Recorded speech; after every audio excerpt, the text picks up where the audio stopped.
Good evening সবাইকে। Welcome to our channel life and beyond. তো তোমাদেরকে আগের মিনি ব্লগে বলেছিলাম যে আমার সামনেই একটা প্রোগ্রাম আছে। দেখতেই পাচ্ছ সবাই অলরেডি রেডি হয়ে গেছে। অলরেডি না, সবাই রেডি হয়ে গেছে, শুধু আমি রেডি হওয়া বাকি ছিলাম। প্রত্যেকটা প্রোগ্রামে এরকমই হয়, সবাইকে রেডি করে আমার রেডি হওয়ার টাইম থাকে মাত্র 10-15 মিনিট। কোনো ব্যাপার না, এরকমই হয় কারণ আমি পুরোটা সামলাই, মেকআপ ড্রেস আপ সবটাই আমাকে দেখতে হয়।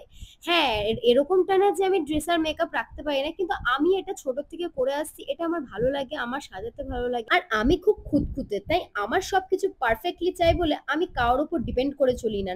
আমাদের শো এর টাইম ছিল ঠিক 6টায়, কিন্তু যেরকমটা সবার ক্ষেত্রে হয় লেট, বাঙালি মানেই তো লেট। তো 6টারটা 7টা হয়ে গেছিল।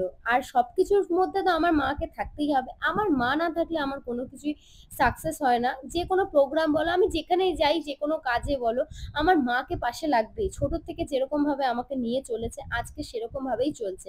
তাও খুব বেশি লেট হয়নি, একদম 7টার মধ্যেই প্রোগ্রামটা স্টার্ট হয়ে গেছে। আচ্ছা, তোমরা হয়তো ভাবতে পারো যে এটা কোথায় নাচ হচ্ছে।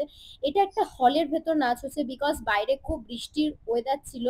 যেহেতু বৃষ্টি যখন তখন চলে আসলো, তাই ওরা কেউ রিস্ক নেয়নি, একটা হলের মধ্যেই প্রোগ্রামটা অ্যারেঞ্জ করেছে। কিন্তু হলটা খুবই বড় ছিল, জায়গাটাও খুব সুন্দর ছিল। চলো আজকের জন্য এখানেই, বাই বাই।